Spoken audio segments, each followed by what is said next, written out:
Bom, bom dia, boa noite a todos. Tudo bem? Destreinado, né? Voltando de férias. Mas espero que estejam todos bem. Vamos continuar o nosso estudo, né, dos domínios da mediunidade. Um livro importante para todos nós que ou trabalhamos ou vamos trabalhar ainda, né, com mediunidade, para que haja um pleno entendimento das características, né, e da relação entre o plano espiritual e o plano material. A gente está num momento, né, do estudo bastante... Nós estamos numa reunião mediúnica, vocês lembram? Eles chegaram naquele grupo espírita, um grupo equilibrado. Então esse primeiro grupo, né, que o André Luiz junto com o mentor, tal, eles estão acompanhando, é um grupo equilibrado, de médiuns equilibrados, uma casa sustentada, né, onde a reunião acontece de uma maneira bastante assim equilibrada, vamos dizer, dentro do que deveria acontecer. Então, e a gente vai ver depois durante o livro outras situações, né, onde isso não acontece, onde não existe esse equilíbrio na relação entre o plano espiritual e os médiuns participantes do trabalho. Então, esse grupo é um grupo equilibrado. Então, nós vimos que eles estão acompanhando na primeira parte dessa mostra, vamos dizer assim, né, deles enxergando, né, o que acontece de ligação entre o plano espiritual e o plano material. A gente viu a conexão do mentor, vocês lembram? Daquele que intui com o médium, né? Tem uma médium que eles consideram uma médium muito equilibrada, muito capaz, né? Onde ele já citou várias vezes, olha né, a energia dela, olha como ela se concentra, como ela se conecta. São exemplos, né, de pessoas que se preparam bem para a atividade mediúnica e que na hora do trabalho eles têm um resultado bom. Quer dizer, a espiritualidade consegue usar aquele médium, né, que o médium é um instrumento, né, tem que estar calibrado como todo instrumento delicado, né? O médium é um instrumento e é mesmo, né, uma ponte entre um plano e outro. Quanto mais calibrado tiver, quanto mais equilibrado tiver, melhor ele vai ser usado, melhor as possibilidades de uso daquele médium naquele trabalho dentro das possibilidades. Então, às vezes o que define, por exemplo, a realização de um desdobramento naquele dia, uma coisa mais complexa, né? Às vezes o que define receber um espírito mais comprometido, um espírito que vamos dizer que ainda tem sentimentos ruins, que precisa de um médium mais, vamos dizer assim, capacitado, mais equilibrado. Eu estou falando equilibrado, mas no sentido de conhecimento e controle da sua mediunidade, né? Então, quando o espírito tem mais carência, é mais nervoso, está revoltado, está dentro de uma faixa vibratória mais intensa, mais inferior, ele vai precisar, o médium que vai poder recebê-lo, né, tem que ser um médium com capacidade de suportar e equilibrar aquela carga negativa. Quer dizer, ele tem que... Porque o médium, na verdade, para receber esse tipo de espírito, ele tem que baixar um pouquinho a sua faixa vibratória. Isso é natural, não é que o médium, na hora, ele vai falar, pô, esse espírito assim, eu vou baixar a minha faixa vibratória. Mas a espiritualidade vai providenciar isso. Só que para a espiritualidade ter sucesso nisso, o médium tem que estar conectado plenamente aos mentores, aos trabalhadores da casa, para que eles possam manipular. Eles têm que dar um jeito de subir um pouquinho do espírito comunicante e baixar um pouquinho do médium, muitas vezes, quando o espírito é muito comprometido. Então, tudo isso vai do quê? Do preparo dos médiuns dessa reunião. Vamos lá, então. Apresentar e ampliar os conhecimentos sobre a obra de André Luiz, apresentar um caminho que poderá nos conduzir à felicidade através de um processo de reforma íntima baseada em conhecimento e vivência da obra espírita. Então, e a gente aqui, ó, pessoal, a gente vê como vai mudando. A frase é a mesma, né? Só que, por exemplo, numa obra de André Luiz como essa, quando a gente lê ali um caminho que poderá nos conduzir à felicidade, a gente já não pensa muito, principalmente nesse capítulo, né? Eu preciso viver feliz com a minha mãe, com o meu pai, com a minha família, né? A pegada aqui já é o quê? Eu preciso exercer a mediunidade de maneira correta. Que essa é uma missão reencarnatória de todos nós médiuns que estamos trabalhando numa casa espírita, não é? Então, se eu leio isso no Livro dos Espíritos, a pessoa fala, puxa, eu tô meio deprimido, né? Então, se eu estudar a doutrina, eu vou conseguir entender melhor. Acho que eu tenho um obsessor, é o obsessor que atrapalha a minha vida, né? Se eu estudar, eu vou conseguir, né? Aí vai estudando um pouquinho mais, ele já vai pensar em caridade, talvez, já vai pensar em praticar o bem, né? Em talvez trabalhar com a espiritualidade como médium. E hoje aqui, a gente já está refinando o conhecimento, né? Então, esse ser feliz aqui seria o que? Praticar a mediunidade com consciência, com uma consciência bem mais elevada. Para quê? Para que você, como médium, possa cumprir a sua missão reencarnatória, né?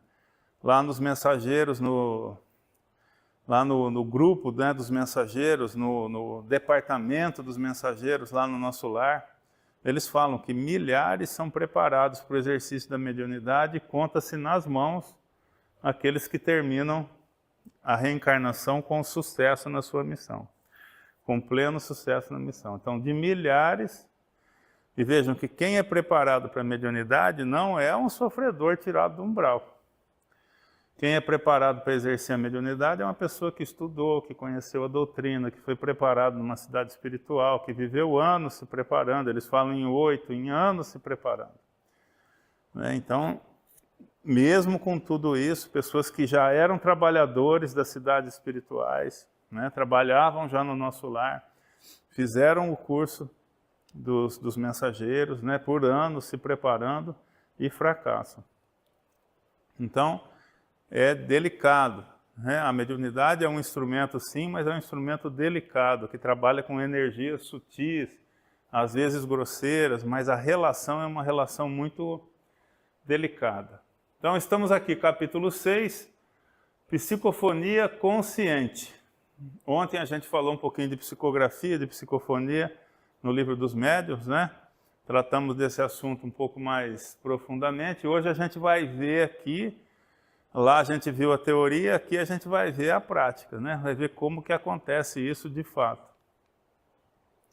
Lista de presença, né? O preenchimento. Então, olha aqui. Aqui foi o que a gente viu na aula passada, o cenário da casa espírita. Então, numa segunda-feira aqui na nossa casa, como é que está aqui, né? Como é que está o fundo aí, ó? Aí. É mais ou menos por aí. É isso que o André Luiz viu nessa casa espírita num dia de um trabalho de segunda-feira, como existe aqui no nosso, né? Uma gama de espíritos inferiores, não inferiores no sentido assim pejorativo, que vivem ainda em frequências vibratórias baixas, né? Pelo sofrimento, enfim, pela falta de conhecimento, pela ignorância, por acreditar em outras coisas, ou mesmo por ter praticado mal, muitas vezes ter praticado um suicídio. Então, vivem em zonas de sofrimento, se deformam, né? O perispírito se deforma, olha o nosso amigo aqui, né? Um perispírito bem deformado, bem fora de uma linha sutil, né? Grosseiro, né? E é isso que o André Luiz vê, pessoas, né, beirando a demência, tendo que ser atendidos e tal. Então, sem dúvida, é esse cenário que existe na casa espírita, num trabalho de segunda-feira, trabalho de desobsessão, de orientação, porque são esses espíritos que precisam da palavra do encarnado aqui. Porque espíritos um pouquinho mais evoluídos, eles ao serem recebidos na casa espírita pela espiritualidade, eles já conversam, né? Já escutam a palavra dos mentores, daqueles que os recebem e já entendem a situação. Então aqueles que têm que ser recebidos na mesa são espíritos realmente que têm um nível de perturbação ou de ignorância, ou os dois, né, mais elevado. Porque eles sequer têm condição de acreditar que ali eles estão onde eles vão viver. Eles chegaram na casa onde eles vão viver, alguns não querem, aqueles que praticam o mal relutam em sair daquela vida, de uma zona de conforto, entre aspas, né? Zona de conforto entendido que é o que ele faz rotineiramente, né? Mas é óbvio que é um sofrimento, ele vive em sofrimento, né? Esses espíritos que praticam o mal, vivem em faixas vibratórias inferiores, deformados fisicamente, sofrendo, mas eles se acostumam com aquilo, né? Muitas vezes eles têm algum poder na mão deles, têm tem o poder de mando sobre alguns outros, então eles ficam presos àquilo. Né? Então a gente tem aqui que mostrar para eles que existe uma perspectiva bem melhor. E aqui, olha, a gente vê... Então, quando a gente fala na psicografia ou na psicofonia, né, que primeiro precisa estabelecer a conexão mental, a conexão magnética com o mentor ou com aquele que se comunica, é isso aqui que a gente está falando. Ó. Glândula pineal, centro da cabeça, antena que liga o comunicante ao médium. Então, ó, pineal, pineal, pineal, pineal, todos conectados. Conexão sempre no centro da cabeça. Por quê? Porque a antena que liga o plano espiritual ao plano material é a glândula pineal. Então, todo tipo de intuição, todo tipo de fala, todo controle sobre o psicomotor. Então, a espiritualidade controla o psicomotor quando? Na psicofonia e na psicografia. Porque na psicofonia controla o quê? As cordas vocais, porque o médium tem que falar. E na psicografia, né, a mão do médium, né? Um controle mais efetivo, mais bruto, né? Porque ela tem que controlar feixes de músculo, tem que controlar coisas mais pesadas, né? E o controle é tão mais efetivo quanto mais original for a escrita. Quer dizer, se o controle é efetivo a ponto do espírito conseguir colocar a grafia dele no papel, a grafia, o jeito que ele escrevia, escreve mais deitado, escreve mais aberto, com letra grande, com letra pequena, letra de forma, uma letra mais redondinha, mais esticada, é porque o quê? O controle está mais efetivo.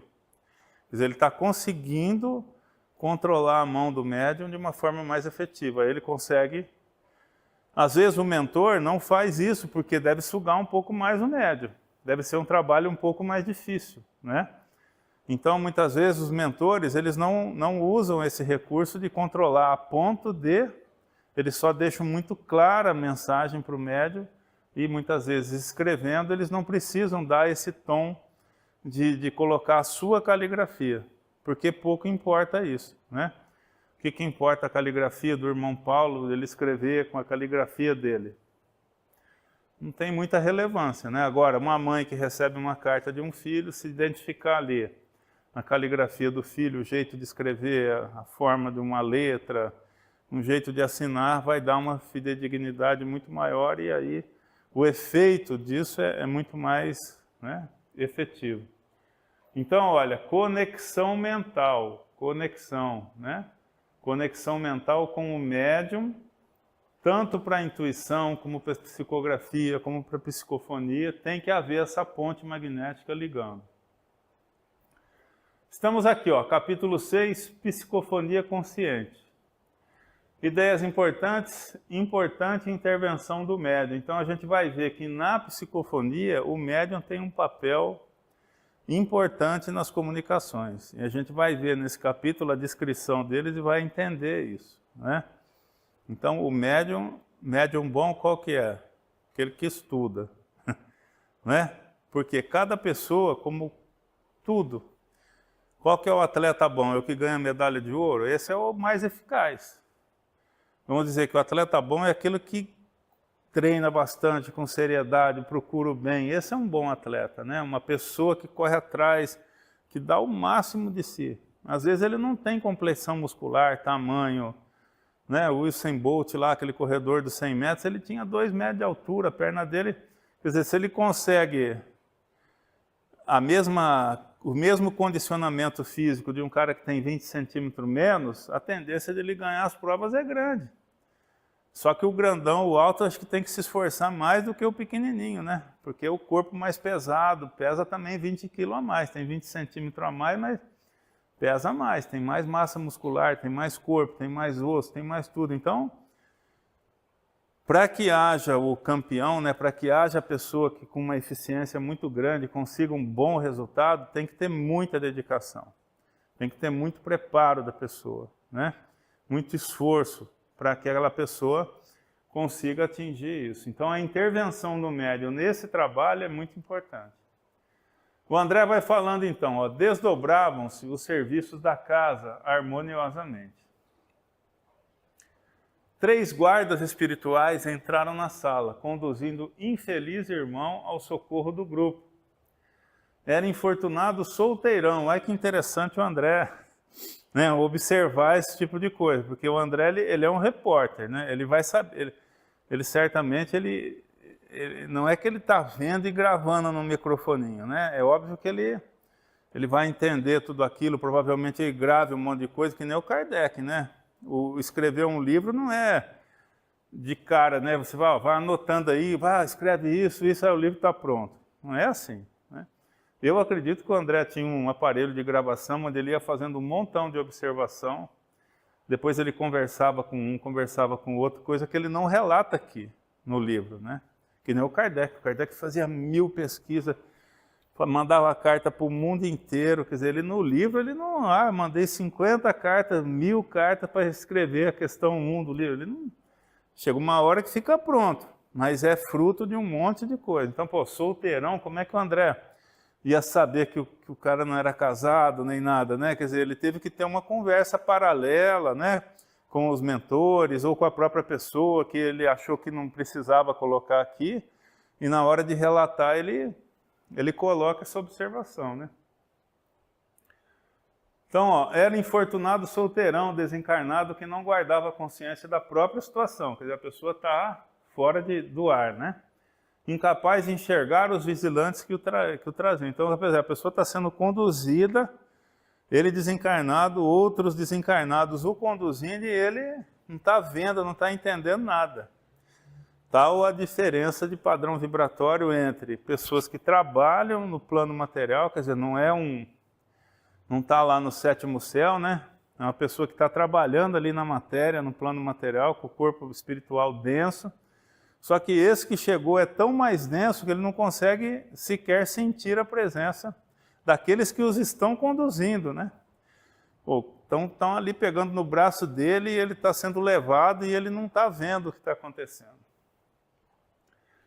Então, incapaz de enxergar os vigilantes que o traziam, caminhava à maneira de um surdo cego, impelido por forças que não conseguia identificar. O mentor do André fala, né? É um desventurado, obsessor, que acabam de remover do ambiente a que desde muito tempo se ajusta. Desencarnou em plena vitalidade orgânica, depois de extenuar-se em festiva loucura. Então, droga, né? Morreu numa overdose dessa da vida, né? Liga o ar. Então, deve ter morrido numa overdose, numa festa dessa, numa balada dessa, né? Por uma overdose, considerado um suicida, né? Vamos ver o que aconteceu aqui, olha lá, ó. Letal intoxicação cadaverizou-lhe o corpo, quando não possuía o menor sinal de habilitação para aconchegar-se às verdades do Espírito. Então, olha, intoxicação, provavelmente droga, né? Então, a pessoa que fazia uso de entorpecente e que acabou numa festa, numa overdose, acabou perdendo a vida. Aí o André, e como quem já conhecia as particularidades da prestação do socorro, que de certo fora antecipadamente preparado, continuou explicando, né? O Aulus conhecia aquele trabalho todo e ele continua explicando. Vamos ver. Reparem, o Aulus fala, né? É alguém a movimentar-se nas trevas de si mesmo. Olha que interessante, né? A gente fala que as leis divinas, né, as leis naturais estão dentro da gente. A gente não fala assim, né? A doutrina não explica que as leis de Deus ou as leis naturais, a gente já sabe, né? Por quê? A gente já viveu várias e várias vidas, né? Então isso foi desde o começo consolidando dentro da gente. E esse aqui, ó, é o contrário, né? Ele criou um inferninho dentro dele, né? É alguém a movimentar-se nas trevas de si mesmo. Quer dizer, está olhando para dentro e o que ele está vendo não é bom. Faixa vibratória muito ruim, suicida, usuário de droga, comprometeu, deve ter comprometido o intelecto, enfim, o corpo físico, tudo, né? Tomado, ó, das trevas de si mesmo, trazido ao recinto sem saber o rumo tomado pelos próprios pés, como qualquer alienado mental em estado grave.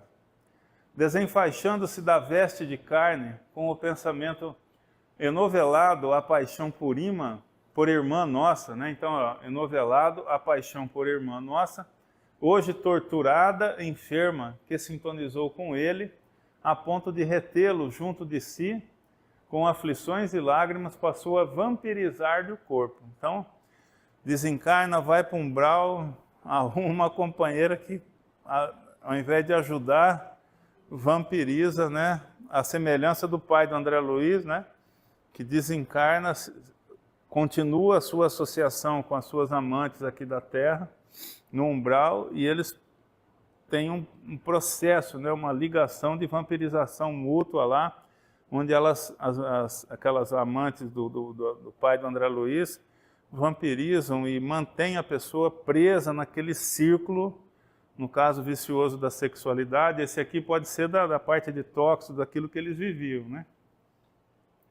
Ó, que sintonizou com ele, a ponto de retê-lo junto de si, com aflições e lágrimas. Então, sintonia, ligação magnética forte, ficar preso naquele lugar, naquela faixa vibratória, sem possibilidade de sair dali.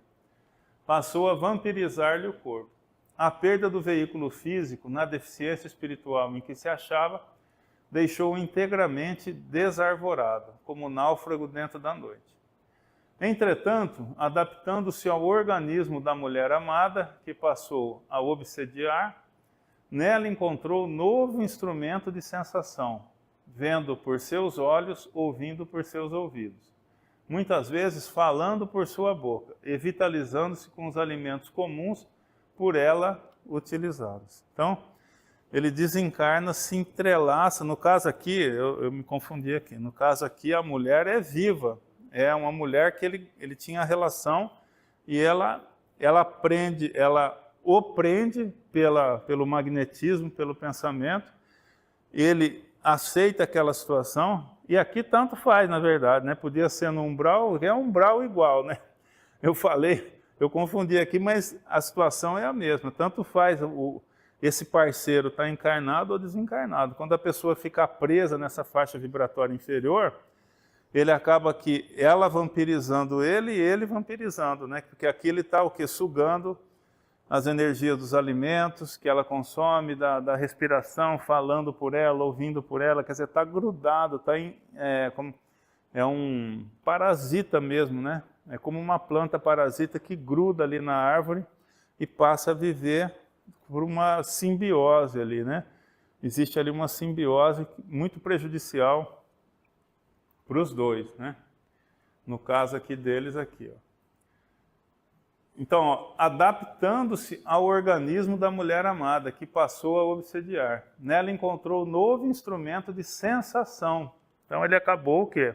Sugando, é como o álcool, né? O bar, né? O obsessor ali, aquele espírito que às vezes não é obsessor daquela pessoa propriamente, mas ele está ali o quê? Em simbiose com aquele que está bebendo. Então, ele se conecta mentalmente e ele sente o quê? O aroma da bebida, ele sente a energia, né, da bebida, aquele fluido, ele usa esse fluido, ele respira aquilo, né? É uma substância material que ele acaba se satisfazendo com aquilo. Nessa simbiose vivem ambos há quase 5 anos sucessivos. Contudo, agora, a moça subnutrida e perturbada acusa desequilíbrios orgânicos de vulto. Por haver a doente solicitado nosso concurso assistencial, somos constrangidos a duplo socorro. A expressão aqui, né, não é, vamos dizer assim, olha a expressão que interessante, né? Por haver a doente solicitado nosso concurso assistencial, somos constrangidos a duplo socorro. Quer dizer, o rapaz aí não foi trazido ali por mérito dele. A moça pediu socorro, a moça, tudo bem, quem pede socorro normalmente vai ser o quê? Ajudado. Então, vem uma pessoa aqui no centro, numa condição ruim, como a gente recebe diversas aqui, né? Alguns de nós até chegou aqui numa situação ruim, desequilibrado, sofrendo, enfim, né? E pede socorro, a espiritualidade abre um caso, né? No tratamento aí. Abre um prontuário médico e vai ver. Então, essa moça pediu socorro para a espiritualidade. Chegou no centro pedindo socorro, atendimento fraterno, alguma coisa ela fez.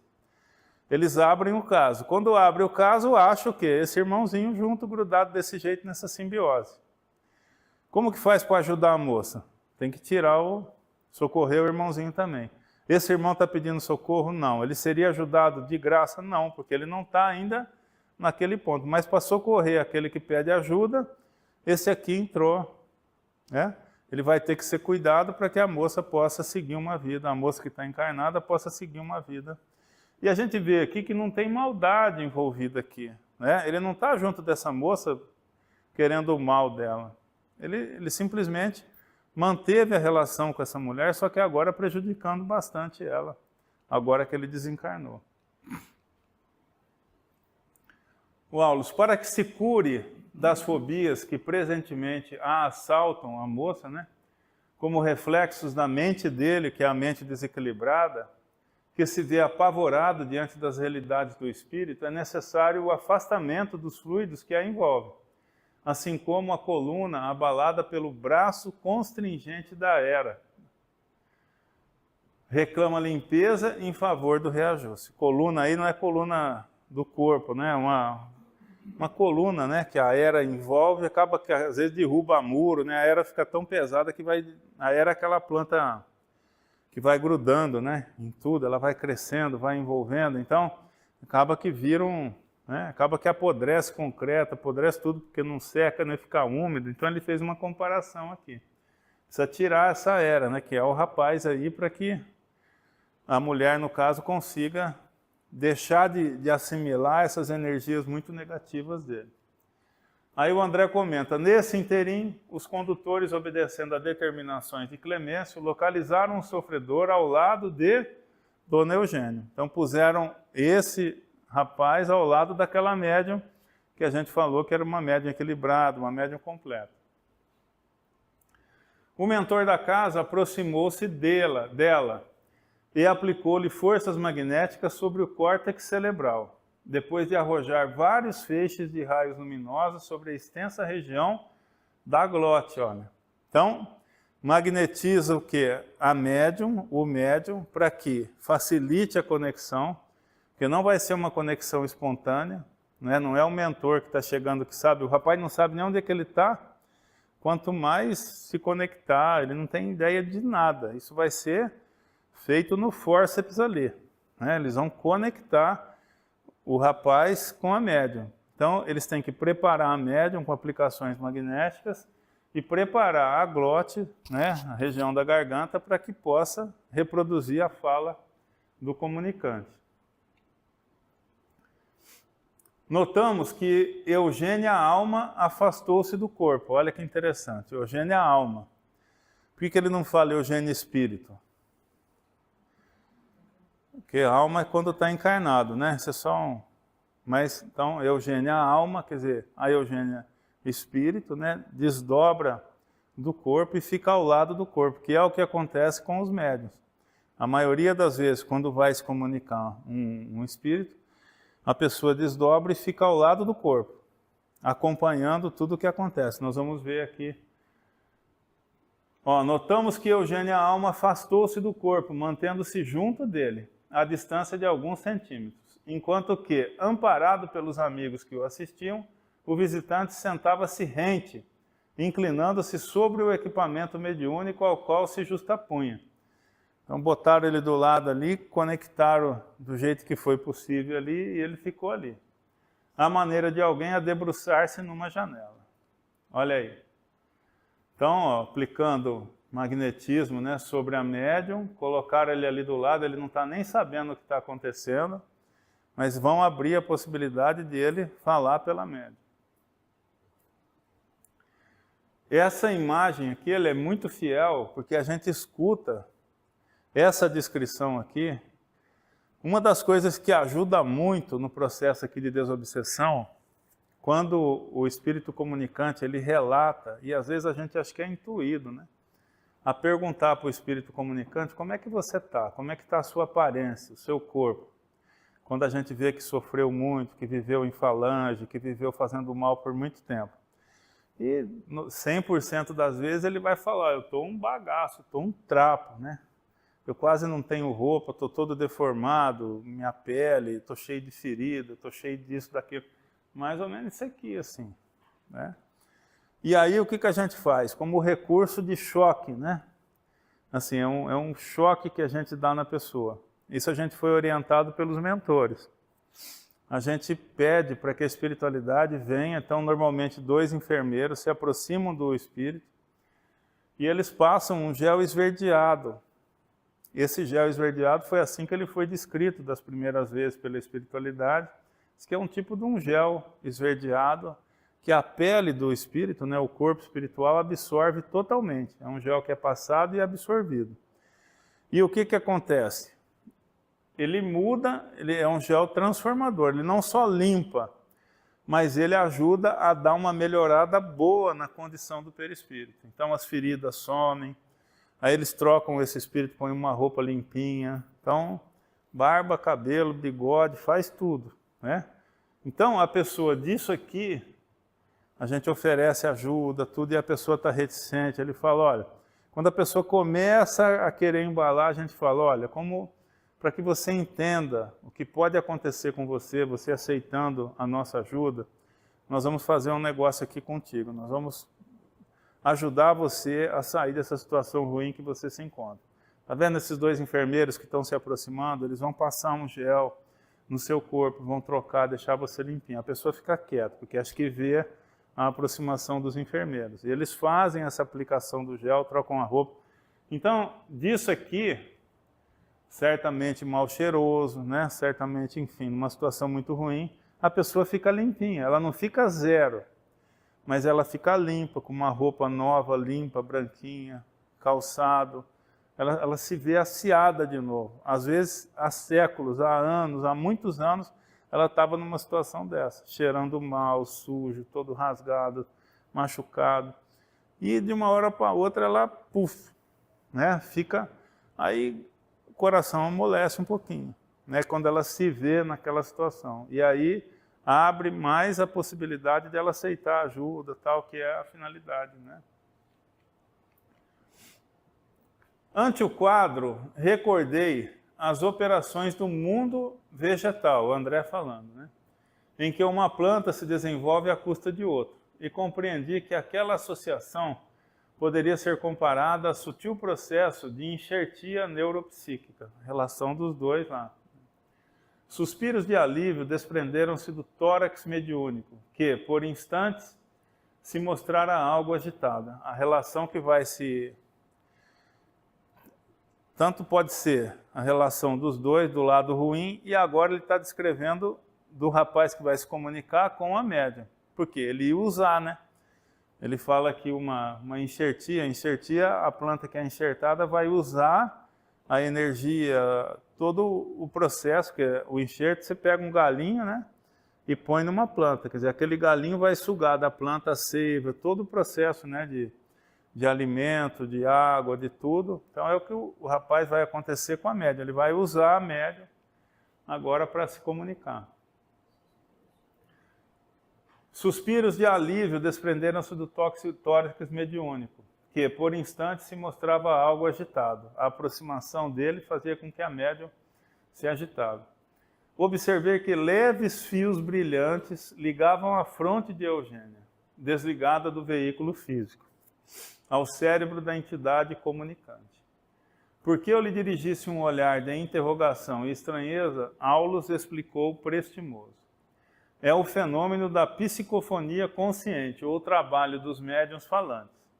Embora senhoreando as forças de Eugênia, o hóspede enfermo do nosso plano permanece controlado por ela. Então, aqui, todos os médiuns passam por estágios. Estágios. Como tudo, né? Qualquer trabalhador, o médico, o dentista, o psicólogo, né? Acredito eu que a primeira consulta de um psicólogo depois que se forma, né? Com uma pessoa com muito problema, deve ser perturbador para ele, né? Na dúvida do que fazer, de como agir, se ele vai fazer bem, se não vai. Pensou a primeira cirurgia, né? Então, aqui todos os médiuns passam por estágios. Mas, por exemplo, esse movimento que às vezes a gente vê em outros segmentos, né, religiosos, onde o espiritualismo, né, é Umbanda, o Candomblé, onde o médium se joga no chão, tem, né, se bate, fala coisas. O que é aquilo ali? Falta de dois controles, né, do ambiente onde aquela manifestação ocorre, ou seja, os espíritos que estão controlando aquilo não têm capacidade de controlar, e o médium sem nenhum tipo de conhecimento que ele pode controlar aquela entidade. Então, aqui na nossa casa, por exemplo, raramente a gente vê uma manifestação física do médium, no sentido de levantar braço, erguer a voz, se descontrolar, raramente. Por quê? Aprende desde o comecinho, né? Tem aula, aprende, ensina, né? Vê os exemplos. Então, a pessoa quando começa na atividade mediúnica, ela sabe que ela pode controlar, então ela busca isso, busca esse controle. Quando assiste uma aula dessa, ela vai tentar o quê? Se enquadrar no próximo trabalho da forma com que está sendo ensinado aqui. Quem nunca viu isso, quem não estudou o Livro dos Espíritos, o Livro dos Médiuns, é muito difícil. É uma intuição ali danada, mas muito complicado. Então, ó, embora senhoreando as forças de Eugênia, quer dizer, ele está usando, vai usar a glote, vai estar comunicando com ela, o hóspede enfermo do nosso plano permanece controlado por ela, a quem se emana por corrente nervosa, através da qual estará a nossa irmã informada de todas as palavras que ele mentalize e pretenda dizer. Então, o espírito falou, começou a falar, a médium tem como coibir aquilo. Nisso, como é que é isso? Conta aí. Você estava falando da roupa lá, eles colocam até a roupa que ele gostava. Você não gosta do azul, então... Lê, né? Para entender. Para que ele fique bem, né? É tudo. E eles sempre, quando traz a pessoa então, da família, sim, ele se identifica e vai, né? E assim como ele vai, né?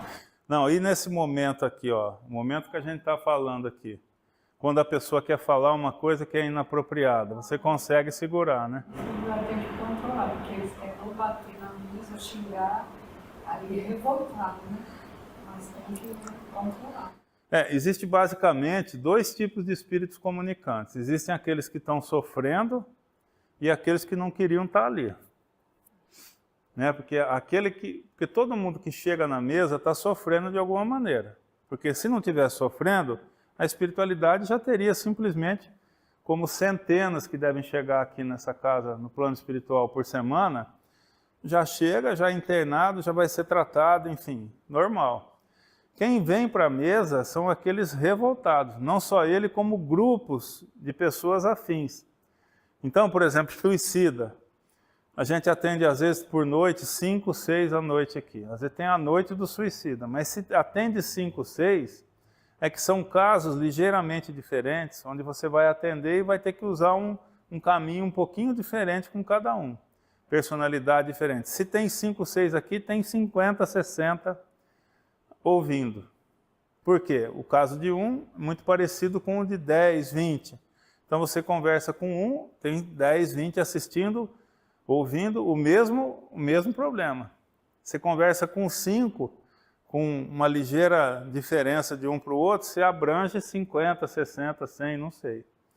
Então eles falam que muitos aproveitam, a gente até faz uma menção no começo do trabalho, né? Pede para eles, prestem atenção em tudo que foi dito, o que é dito para um vai servir para muito de vocês, tal. Semana passada foi assim. Então. Muitos ali falaram, já entendi, eu já ouvi. Às vezes a própria pessoa que deixou para ser atendida no fim, ela já começa assim, olha, agora eu entendi, né? Morri, né? Porque a gente contou essa história para um, para outro no começo, quer dizer, convenceu a pessoa de que ela estava morta, perdeu o corpo, né? Em função disso, daquilo. E o outro está ouvindo ali, está ouvindo uma história, está ouvindo outra. Então, óbvio que chega uma hora que ele vai falar, bom, se eu estou aqui, está todo mundo nessa situação, eu estou igual, morri também. Então, você já começa a conversar com a pessoa com um entendimento já adiantado da situação dele. Quer dizer, ele já percebe aquilo. E fora um monte que não vai conversar com a gente, que está na plateia, Aquele primeiro slide lá, aquele monte lá do fundo, nem todos se comunicarão, mas muitos poderão ter uma situação muito parecida com aqueles que se comunicam, né? Então, olha, a médium, ela tem que controlar, né? Ela tem que controlar. A médium que não controla, ela muitas vezes até suspende a mediunidade, até que provavelmente ela vai estudar na espiritualidade, estudar mais na casa, se preparar mais, amadurecer para poder, porque sem controle fica difícil. Às vezes o médium que não controla a mediunidade vai receber o quê? Só aqueles espíritos bem tranquilinhos, que estão ali sofrendo, que vêm para dar um oi. A gente percebe isso. A estrutura do médium, né? O médium bem estruturado, ele tem condição de o quê? De atender espíritos mais problemáticos, né? Olha lá, o Aulus, né? Efetivamente, aposta-se ele temporariamente do órgão vocal de nossa amiga, assim como o psicógrafo, né, da mão, apropriando-se de seu mundo sensório, conseguindo enxergar, ouvir e raciocinar com algum equilíbrio, por intermédio das energias dela. Mas Eugênia comanda firme as rédeas da própria vontade, agindo qual se fosse enfermeira, concordando com os caprichos de um doente, no objetivo de auxiliá-lo. Esse capricho, porém, deve ser limitado, porque, consciente de todas as intenções do companheiro infortunado, a quem empresta o seu carro físico, nossa amiga reserva-se o direito de corrigi-lo em qualquer inconveniência.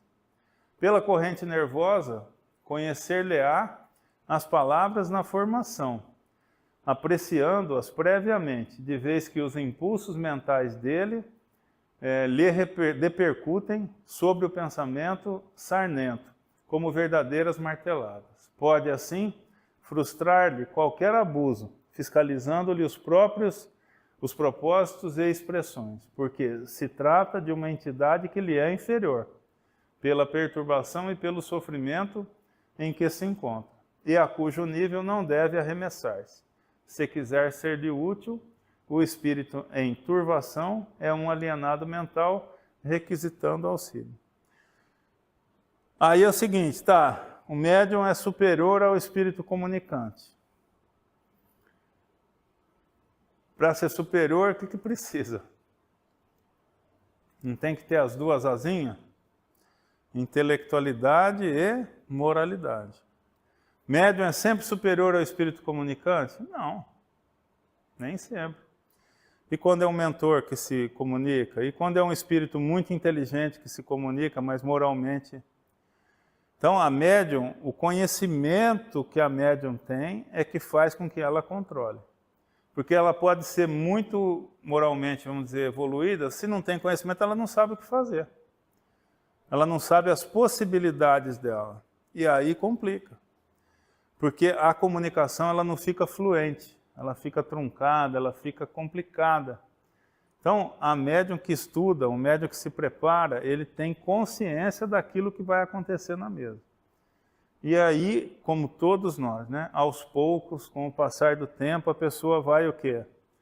Melhorando moralmente, vai entendendo a finalidade daquele trabalho com mais profundidade, vai se aprofundando na prática ali da caridade, vai botando isso no automático ali na cabeça dela, né? Vai entendendo que aquilo é importante, vai se compadecendo daquele espírito que está se comunicando, como o irmãozinho que sofre. Esse sentimento vai burilando aquela médium, né? Vai deixando aquela médium numa faixa vibratória superior. Aí sim ela vai ter essa autoridade. E se ela conhecer as possibilidades dela, mais ainda, né? Pelo estudo. Olha ela do lado do corpo, né? Olha nisso, você está sempre assim, ó. Sempre despregada do corpo, né? Ó, o mentor intuindo, né? Intuindo, ajudando ela, acompanhando todo o processo, ó. E o espírito comunicante conectado a ela para que use. Ele nem sabe que isso está acontecendo, né? Ele nem tem ideia. Às vezes, a maioria das vezes, a gente conversa com os espíritos e fala, olha, ele fala, eu estou vivo, que morto nada, estou falando, estou com o corpo aqui. Conversa é essa que estou morto? Como que sim, morto nada? Aí a gente fala, ó, presta atenção. Você está conversando comigo? Tá. Você está do meu lado? Eu te garanto que eu não estou te vendo. Como é que você não está me vendo se eu estou te vendo? Às vezes essa conversa é frequente. Aí você fala, ó, presta atenção, você está falando comigo? Claro. Você está do meu lado? Tá. Que voz que você está usando? A minha, presta atenção, não é a sua. É de uma senhora que está falando, você está emprestando a voz dela. Aí o cara para um pouco, ele fala, mas como que é isso? Se eu que estou falando, como é que a voz está saindo nela? Eu falo, aí pronto, aí você já quebrou aquela questão dele estar vivo. Você fala, ó, então tem algo diferente aí. Lógico que tem, isso é bruxaria, não sei o quê, papapá. Tem muitos que vão para esse lado. A pessoa malvada que trabalha no mal, ela já sabe de tudo isso, a gente nunca entra nesse mérito, porque ela faz tempo que ela sabe que ela desencarnou, que ela pode influenciar, que ela pode conversar, que ela pode, enfim. Essa conversa a gente leva com as pessoas ignorantes, no sentido de não saber, de não conhecer nada, nem que estão mortas, né? Nem que morreram, que perderam seu corpo físico. Esse, como nem viu os caras que estavam levando ele nem sabe o que está acontecendo aqui. O Aulos continua. Nas sessões de caridade, qual aqui presenciamos, o primeiro socorrista é o médium que o recebe. Olha o papel do médium aqui. O primeiro socorrista é o médium. Vamos lá. Mas, se esse socorrista cai no padrão vibratório do necessitado, se ele sintoniza com o necessitado, aí já era. Que aí ele deixa de agir como regulador. Então, se ele sintoniza com a pessoa que está recebendo, ele não vai mais socorrer nada. Mas se esse socorrista cai no padrão vibratório do necessitado que lhe roga o serviço, há pouca esperança no amparo eficiente. O médium, pois, quando integrado nas responsabilidades que esposa, tem o dever de colaborar na preservação da ordem e da respeitabilidade na obra de assistência aos desencarnados, permitindo-lhes a livre manifestação, apenas até o ponto em que essa manifestação não colida com a harmonia necessária ao conjunto e com a dignidade imprescindível ao recinto. Então, esse papel do médium é fundamental. O médium que não tem esse controle, ele não se cria nesse trabalho de desobsessão.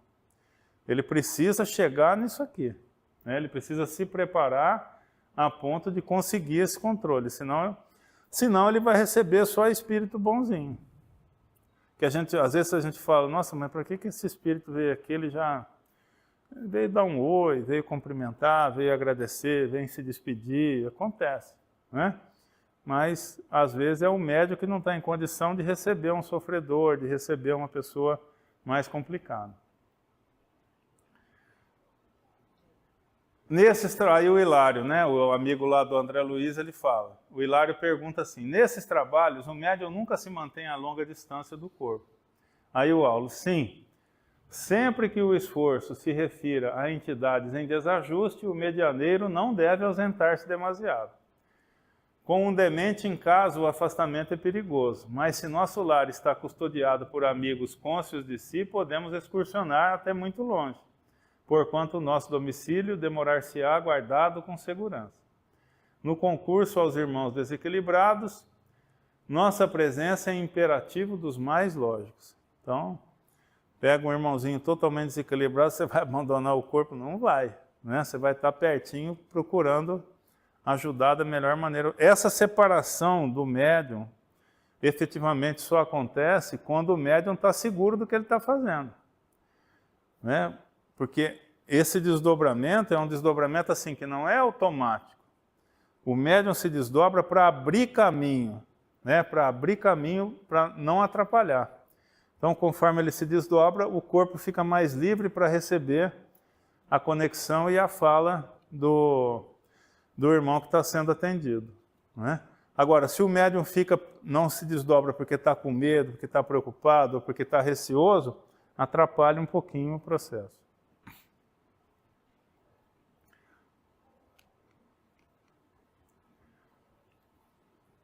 O André fala, fitou Eugênia preocupada e vigilante ao pé do enfermo que começava a falar e sentenciou. Aí o Aulos fala, né? Se preciso, nossa amiga poderá retomar o próprio corpo num átimo. Ou seja, ela pode interromper aquela comunicação, aquela ligação muito rapidamente. Acham-se ambos num consórcio momentâneo, em que o comunicante é a ação, mas no qual a médium personifica a vontade. Em todos os campos de trabalho é natural que o superior seja responsável pela direção do inferior. O visitante, aí o André falou, o visitante passou a destra pela face num gesto de alívio e bradou transformar, e começou a falar, né? Aí ele fala, vejo, vejo, mas por que encantamento me prendem aqui? Olha aí, ele não está nem entendendo nada. Que algemas me afivelam a este móvel pesado? Qual o objetivo dessa assembleia em silêncio de funeral? Quem me trouxe? Quem me trouxe? Ou seja, né? Alienadão. O André, vimos que Eugênia, fora do veículo denso, executava todas as palavras que lhe fluíam da boca, transitoriamente ocupada pelo peregrino das sombras, arquivando-as de maneira automática no centro da memória. Então, é quase que é muito rápido isso, né? Eu não sei se a Anice pode acrescentar alguma coisa, mas é quase que simultaneamente, né? É como um tradutor desse que, se o tradutor demorar um pouquinho, se ele pensar, a boca já não acompanha, né? A fala dele na tradução simultânea, num congresso, um negócio já fica... Então ele tem que ouvir numa língua e soltar na outra o mais rápido possível para que tenha fidedignidade com o lábio até de quem está falando lá, né? Para não atrasar a fala dele. Né? Então tem que ser uma fluência muito grande. Esse controle é um controle quase que automático. Quer dizer, está ouvindo, está falando, está ouvindo, está liberando, na verdade, né? Intervindo quando necessário. É mais ou menos isso? Pelo que eu vi aí, eu sabia que a gente se afastava também. Então. Você vê como ela tem que aprender, né? Afasta, né? Porque ele está ali, né? Você fala assim, você está do lado, né, dela. É. Você está aqui, não é você que está falando. Esse afastamento, para fins de imagem, né, tinha que afastar mesmo ali um pouquinho, né? Mas a gente não sabe direito o quanto que é isso, porque afastar é desdobrar, né? Desdobrar pode ser 5 centímetros, 10, 15, 20, 1 metro, 20, né? No caso aqui é desdobra para facilitar a utilização do corpo físico. Aí é outra coisa. Então, o desdobrar, o que que é? O que que é desdobrar? É sair do corpo físico. 5 centímetros, desdobrou. 10, desdobrou. 1000 quilômetros, desdobrou também. Né? Desdobrar é desconectar do corpo físico. Então, à noite, todos nós desdobramos. A doutrina nos fala que 99% da população mundial fica o quê? Pairando, desdobrado, 10, 20 centímetros do corpo físico à noite. Desdobra, desdobra. Até para o descanso do corpo, é um mecanismo natural o desdobramento. Mas como a maioria da população mundial sequer desconfia, né, que existe espírito, existe vida, existe a possibilidade de desdobrar, como isso não passa na cabeça das pessoas, ela não aceita, não existe essa possibilidade no psiquismo dela. Então ela desdobra, fica ali 20 centímetros do corpo flutuando em cima do corpo físico. Tocou o despertador, volta e acorda. No caso, mas está desdobrado. Né? O sofredor, ao contato das forças nervosas da médium, revive os próprios sentidos e deslumbra-se. Queixa-se das cadeias que o prendem. Cadeias essas em que 50% em 50% decorrem da contenção cautelosa de Eugênia. Então, quer dizer, que cadeia que é essa que ele fala? É que ela não deixa ele fazer tudo o que ele quer. Então, ela não deixa ele usar a mão dela para bater na mesa, ela não fala um palavrão, não fala uma palavra que ia descompensar ali, ela fala o que ele está falando, mas ela segura. Então, ela fala, como assim? Ele fala, mas eu estou querendo fazer um monte de coisa, ela não deixa, eu estou amarrado aqui, e etc. Né? Queixa-se das cadeias que o prendem, cadeias essas em que 50% decorre da contenção cautelosa de Eugênia. Porta-se dessa forma como um doente controlado, qual se faz imprescindível. E o Hilário fala, né? E se nossa irmã relaxasse a autoridade? O Hilário pergunta. Se ela saísse fora e deixasse o corpo dela, né? Aí o Aulus, não estaria em condições de prestar-lhe benefícios concretos, porque então teria descido ao desvairamento do mendigo de luz, que nos propomos auxiliar. Um médium passivo em tais circunstâncias pode ser comparado à mesa de serviço cirúrgico, retendo o enfermo necessitado de concurso médico. Se o móvel especializado não possuísse firmeza e humildade, qualquer intervenção seria de todo possível. Quer dizer, tem que ser adequado ao trabalho, né? O médium tem que estar preparado para. Assim como você não vai fazer uma cirurgia, ele fez uma comparação, né? Em cima de uma mesa, em cima de um lugar. Tem que ser um negócio preparado para dar certo.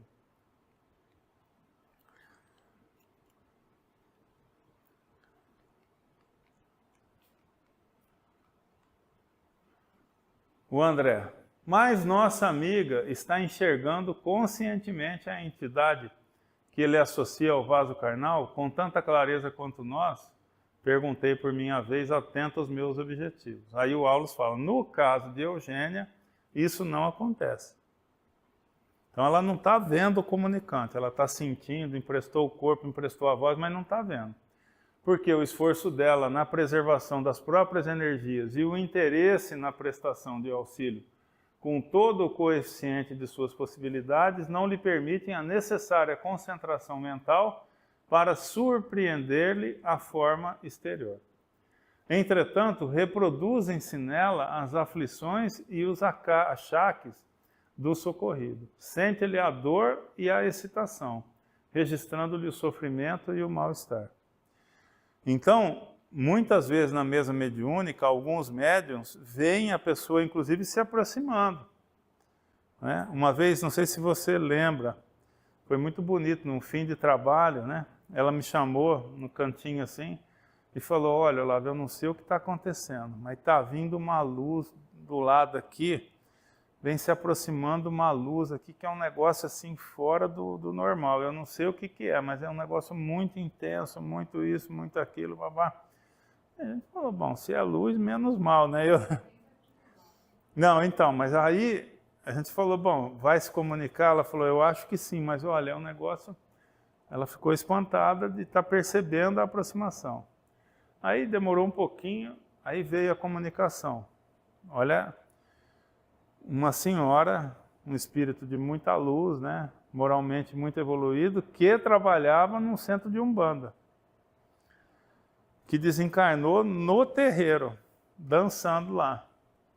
Durante ela desencarnou, ela falava, nossa, meu irmãozinho, mas que lugar bonito que eu estou, como que eu vim parar aqui?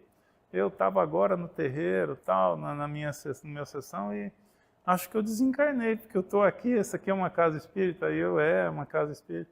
Ela falou, nossa, que beleza, que bom que foi, viu, meu desencarne. É uma senhora que devia ser, assim, né, uma pessoa muito equilibrada, muito evoluída, né, pela descrição dela, né, e todo mundo sentiu diferença na mesa. Todo mundo. Depois até eu, que não sinto quase nada, senti um negócio diferente assim.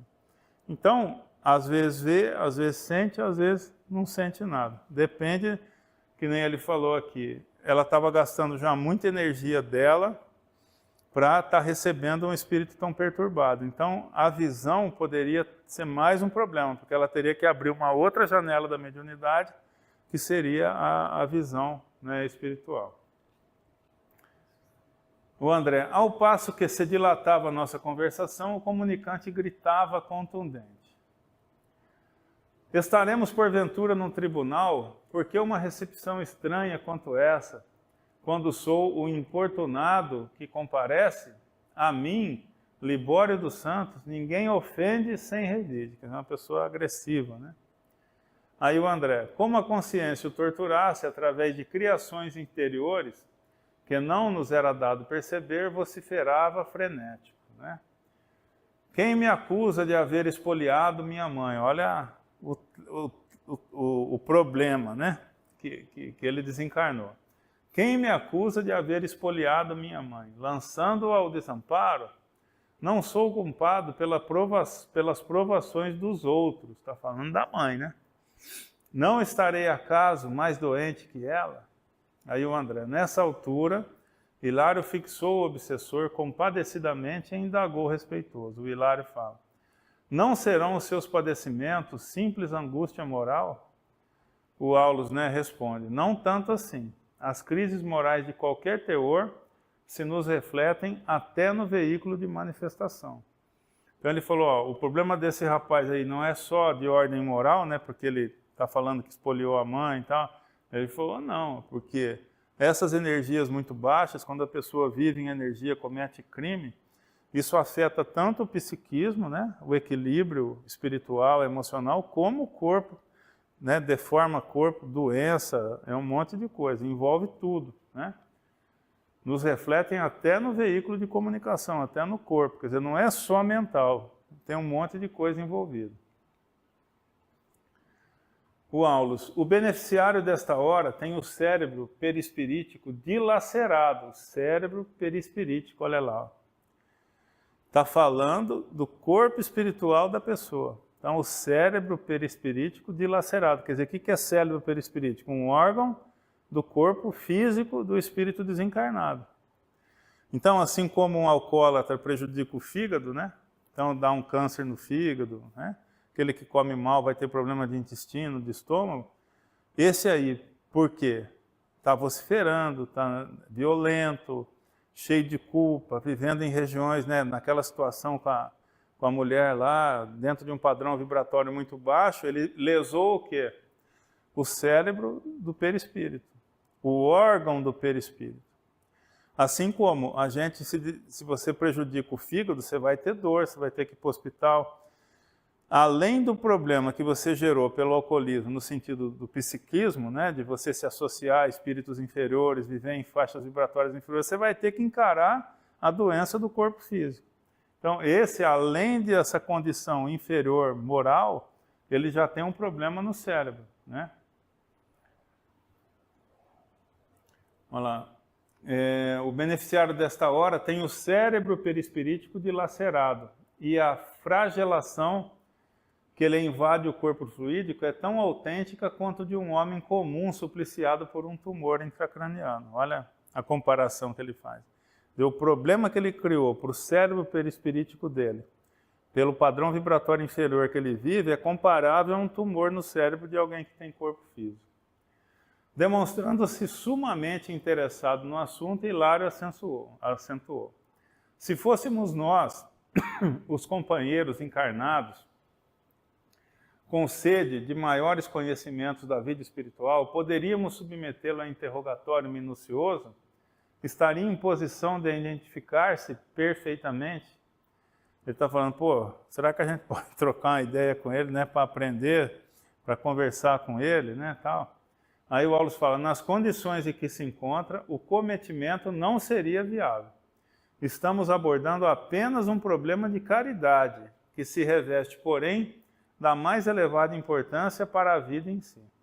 Na hipótese de efetivarmos o tentame, ajudar, né, a pessoa aí, o Libório, né, conseguiríamos tão somente infrutuosa inquirição. Quer dizer, fazer um perguntório desse para uma pessoa desequilibrada nessa condição não ia surtir efeito nenhum, porque ele não está pedindo ajuda, ele não está arrependido, ele não está nada. Ele está sendo tirado daquela condição de parasitário, né, da pessoa que foi pedir ajuda para o grupo, né? Na hipótese de efetivarmos o tentame, conseguiríamos tão somente infrutuosa inquirição, endereçada a um alienado mental, que por algum tempo ainda se mostrará lesado em expressivos centros do raciocínio. O Aulus continua, trazendo consigo a herança de uma existência desequilibrada e fortemente atraído para a mulher que o ama e de quem se fez desabrido perseguidor, a nada aspira, por agora, senão a vida parasitária, junto à irmã, de cujas energias se alimenta. Envolve-a em fluidos enfermiços e nela se apoia, assim como a trepadeira que se alastra e prolifera sobre um muro. Somando tudo isso ao choque oriundo da morte, não temos o direito de esperar dele uma experiência completa de identificação pessoal. Está alienado. O André, enquanto isso, Libório prosseguia alucinado. Quem poderá suportar essa situação? Alguém me hipnotiza? Quem me fiscaliza o pensamento? Porque ele não está conseguindo falar o que ele quer. Valerá restituir-me a visão, manietando-me os braços, quer dizer, impedindo que ele está querendo bater na mesa, fazer qualquer coisa, né? O Aulus, queixa-se ele do controle que é submetido pela vontade cuidadosa de Eugênio, da médium, né? Aí o Hilário fala, consciente a médium, qual se encontra e ouvindo as frases do comunicante, que ele utiliza a boca, assim vigiado por ela, é possível que Dona Eugênia seja assaltada por grandes dúvidas. Não poderá ser induzida a admitir que as palavras proferidas pertençam a ela mesma? Não sofrerá vacilações? É uma pergunta, o Aulus. Isso é possível. No entanto, nossa irmã está habilitada a perceber que as comoções e as palavras desta hora não lhe dizem respeito. O Hilário, mas e se a dúvida a invadisse? Então emitiria da própria mente positiva recusa, expulsando o comunicante e anulando preciosa oportunidade de serviço. A dúvida, nesse caso, seria congelante faixas de forças negativas. Então, quando é que a gente tem dúvida? Quando, aquilo que eu falo sempre, né? A pessoa, aí está chovendo, a pessoa fala, com essa chuva eu não vou no centro, vai que eu me molho, né? E daí? Né? Eu estou com dor de cabeça, hoje eu não vou no centro. Né? Ela deixa de vir no trabalho de cura, que cura câncer, endireita a coluna, arranca a pedra de rim e fica em casa com a dor de cabeça, mas não vem aqui para curar a dor de cabeça dela porque ela está com dor de cabeça. Essa dúvida não pode existir no trabalhador que estuda a doutrina espírita. Não é? O médium preparado, ele não vai ter esse tipo de dúvida. Será que sou eu? Será que...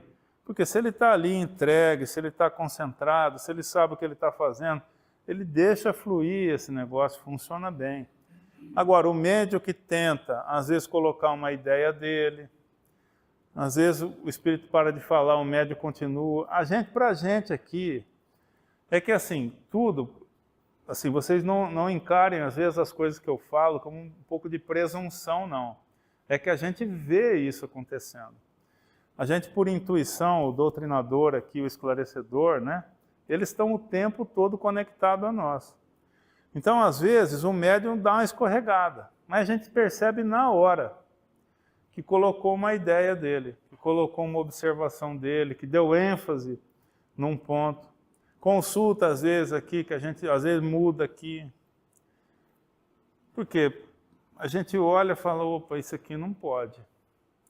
Aí eu mudo. Às vezes eu pego aqui, risco, mudo. E nunca ninguém me chamou a atenção, não. Né? Porque a gente é um conjunto. Né? A gente é um grupo de pessoas que trabalham. São trabalhadores. Quando a gente percebe, quando a gente é intuído, se você tem confiança, se a gente tem confiança, né, no que está fazendo, a gente acredita na intuição. Por exemplo, a mediunidade intuitiva, ela funciona tão bem quanto qualquer outro tipo de mediunidade. Só que você tem que... Porque você não ouve, mas... Alguma coisa? Não, está alongando ali, eu estou achando que quer falar. Mas Então, por exemplo, eu já devo ter contado aqui algumas vezes para vocês, mas quando eu entro aqui, normalmente ou eu, a minha neta, ou eu e meus cachorrinhos, né?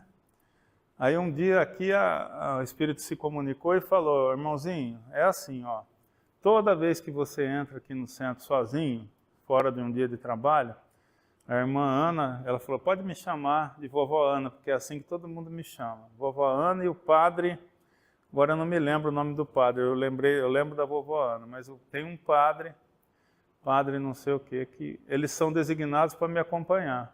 Então, eu saí de casa, acho que alguém chama eles, tá vindo aí, né? Aí eu entro no portão, eles me acompanham o tempo todo. E ela um dia me falou assim, olha, você nos ouve perfeitamente em tudo que você está fazendo. Olha que interessante, eu nunca escutei uma palavra, né? Mas o que ela está querendo dizer? Que tudo que ela fala, que eles induzem no pensamento, eu entendo, eu capto aquilo. Então ela fala, você ouve perfeitamente o que a gente tenta falar para você. Pode até conversar um pouco mais com a gente, porque só a gente que fala, você raramente conversa com a gente. Eu falei, dá uma caprichada aí para eu ouvir, né?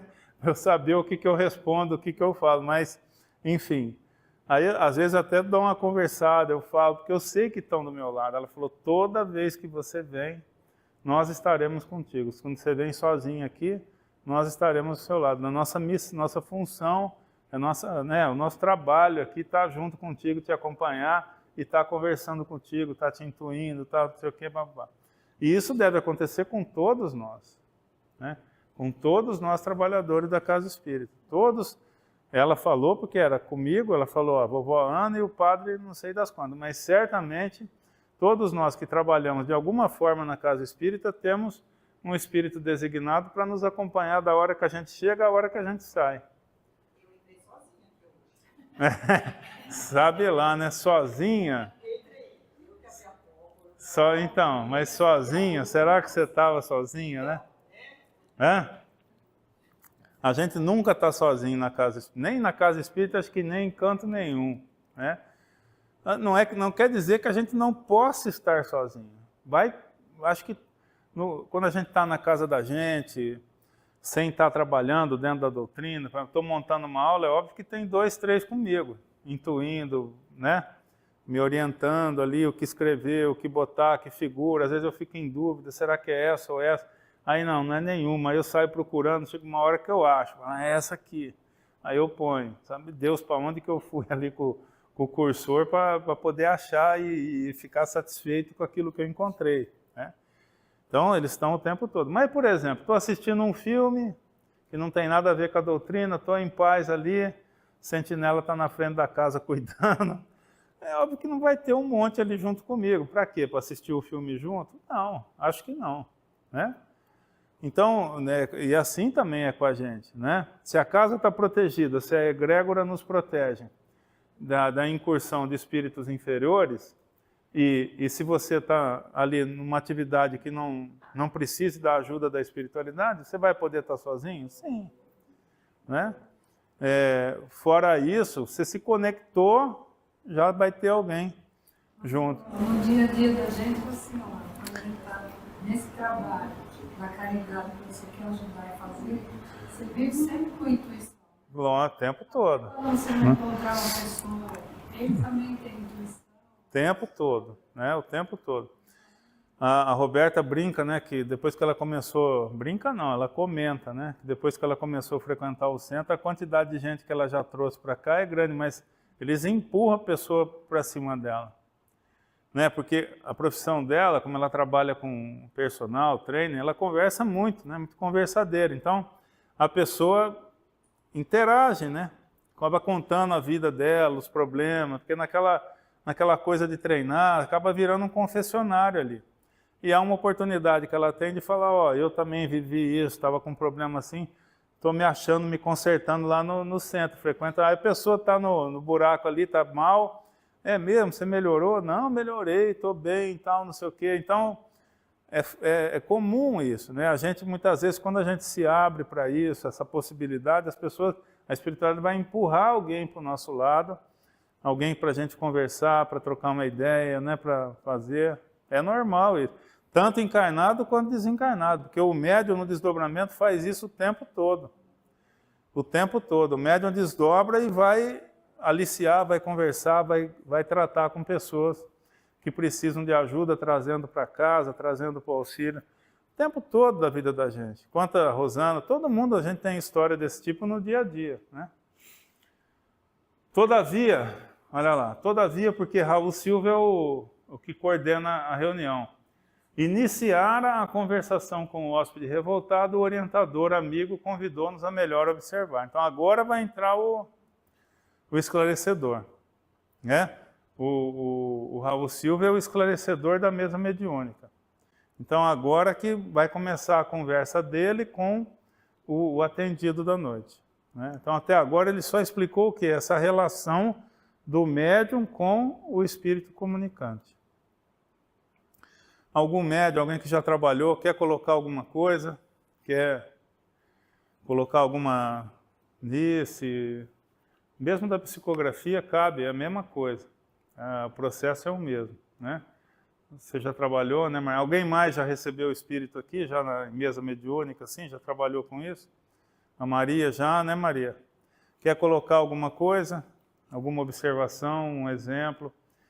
Mas, e é evidente, gente, que, assim, cada caso é um caso. A gente sempre fala isso na doutrina. Não existe receita, né? Por isso que, às vezes, 5, 6 na mesma noite suicidas. A gente recebe, às vezes, né, tem a noite dos suicidas, tem a noite do jovem que morreu acidentado, tem a noite do... Enfim, né? Por quê? Porque certamente eles reúnem um montão naquela noite. E de 5 conversas com esclarecedores diferentes, quer dizer, as abordagens são um pouco diferentes, os casos são um pouco diferentes, as palavras, né, os exemplos vão servir para um montão dos que estão ouvindo aqui, né? E todos os que são trazidos à casa espírita, mas olha a exceção aqui. A gente fala todos os que são trazidos, não são todos.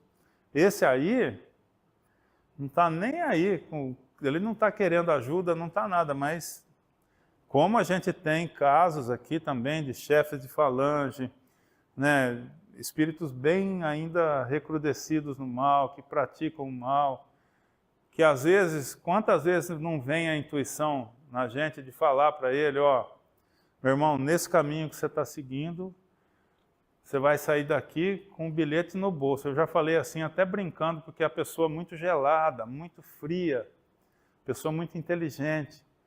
Aí ele falou, aí ele brincou comigo, bilhete no bolso? É. Eu falei, porque você vai embarcar num transporte aí para outro planeta. Ele falou, você acha? Eu falei, Eu falei, você foi trazido para cá como? Porque você quis? Aí a pessoa dá uma balançada, ele fala, mas me pegaram. Eu falei, se te trouxeram para cá, te botar dentro e você já renascer num planeta primitivo, qual que é a diferença? Aí não tem como, né? A pessoa, quando você coloca uma situação assim de uma maneira que ele entenda, às vezes a gente tem que falar num tom, a gente tem que subir um pouquinho o tom, porque a pessoa só entende assim, né? Uma vez eu estava conversando com a pessoa, um chefe desses de falange, pessoa complicada, inteligente, que a gente via.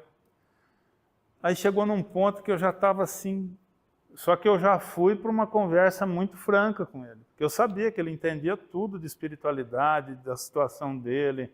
Ali não tinha dúvida nenhuma, não tinha nada. Eu fui por um outro caminho. Falei do processo de transição, falei nisso, falei naquilo, um monte de coisa. Falei, é uma oportunidade que estão te dando, né? Você nessa condição que você está, fatalmente você vai começar a renascer num planeta primitivo, com muito sofrimento. E ele meio quieto, cínico, assim, gelado, assim. Aí chegou uma hora que falaram assim, espera um pouquinho. Ele falou, espera um pouquinho que estão me mostrando alguma coisa aqui.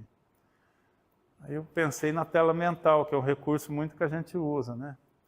Aí ele virou para mim, assim, a médium virou um pouquinho assim para mim e falou assim, você sabe quem que você já foi? Aí eu falei para ele, não tenho nem ideia, né? Falei, não tenho ideia. Ele falou, não me deixam falar, eu tenho vontade de te falar, mas não me deixam, não estão me deixando falar. Aí ele parou um pouco e eu também parei, né? Falei, parei de falar um pouquinho, deixando ele pensar.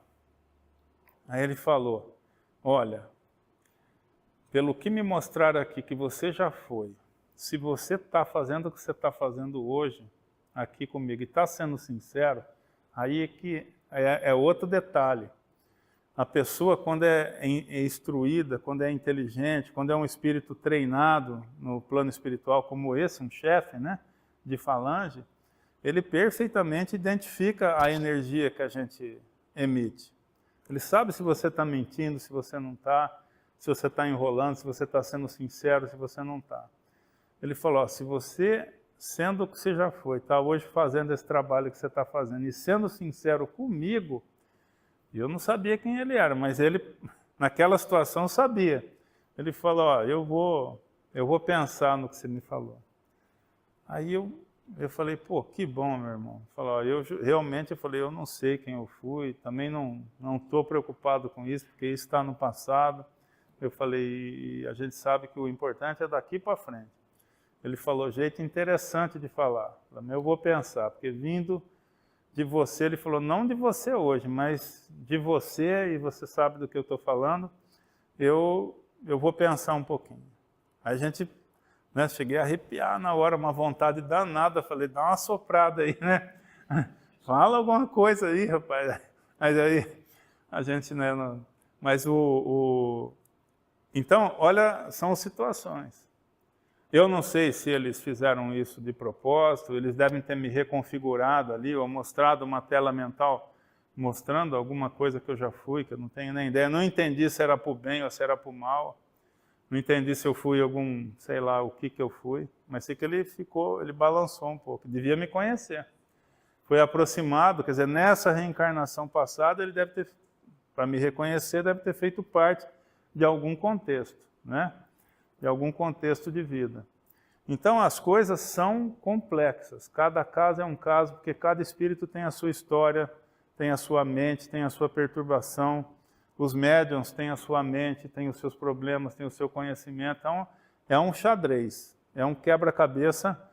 Então, o médium recebe aquele espírito que é mais adequado a ele com o esclarecedor adequado. Por isso que a gente senta numa ordem aqui, os esclarecedores. Então, a espiritualidade sabe que o próximo a esclarecer é o Olavo, é a Cleide, é a Creuza. Você sabe que eles esperam do Olavo. Se você Isso. tem que ser você lá, Espera dar a volta. Então, é isso que eu falo, eles põem o esclarecedor certo, no médium certo, para falar com o espírito com determinadas características.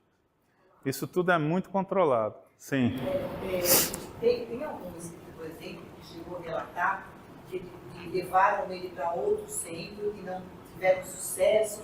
Sim. Outro, também não teve? Muitos falam. Eles não falam assim em outros centros, mas eles falam assim, a maioria das vezes eles falam, eu já tive nessa situação um monte de vezes, eu não quero ficar aqui, eu quero ir embora, de novo eu estou aqui para conversar, várias vezes eu já ouvi isso aí. E a gente sabe, e assim, mas aí você entra com outro tipo de conversa, porque você já sabe da experiência da pessoa na mesa mediúnica, né? E aí você já pega um pouquinho mais pesado, você já dá uma cutucada um pouco mais forte, né? cara, já lá falar que foi em outra casa, mas que aqui que... Enfim, isso é muito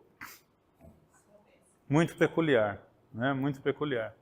Tem um caso também, só como ilustração, já deu o tempo, a gente recebeu uma médium de outra casa aqui. É uma curiosidade só, mas é interessante para a gente ver o quão complexos são as relações de uma casa com seus médiuns, o tipo de instrução, o tipo de estudo que se faz, o tipo de trabalho mediúnico que se realiza. Então, a médium veio de outra casa, estudou aqui na casa por mais de um ano, se adaptou, tudo, sustentação, foi liberada pelos mentores, foi para a mesa. No segundo trabalho, algo assim, ela me chama e fala assim, olha, tem algo estranho acontecendo aqui, isso na mesa mediúnica. Aí o que está acontecendo? Porque às vezes, né, que nem aquela história que eu contei, né? Então, tem alguma coisa estranha acontecendo. Tem um espírito aqui do meu lado, mas não é sofredor. E ele está querendo falar. Aí eu falei, deixa falar, né? Ela falou, mas como assim? Aí eu falei, será que não é seu mentor? Aí ela parou um pouquinho. Ele falou que é. Eu falei, você nunca recebeu seu mentor? Ela falou, não, nunca recebi meu mentor. 20 anos de mesa mediúnica. Aí eu falei, não, deixa receber. Mas como é que faz para receber o mentor? Eu falei, do mesmo jeito que você faz para receber o sofredor. Libera a mente, relaxa. Aí, pela primeira vez na vida da pessoa, ela recebeu escutou uma palavra, o mentor só se cumprimentou, assim, falou, né, palavras bacanas, assim, mas olha como isso é estranho até. A pessoa 20 anos recebendo um sofredor, nunca recebeu o mentor, espírito amigo, aquele que protege ela. Nunca tinha tido essa conversa. Então, a gente fala, é muito complexo isso, muito complexo. A única coisa que eu tenho certeza e convicção, tem que estudar muito para fazer esse trabalho. Não adianta querer fazer isso de forma amadora, de forma, eu sou médico, quero sentar na mesa, eu sou médico, quero psicografar, não funciona assim. Tem que trabalhar em conjunto com a espiritualidade, com muita responsabilidade, com muito estudo, que a gente vê a sutileza do processo. Mas tem que ter uma força de vontade, porque no tempo que eu comecei, não queria muito estudo.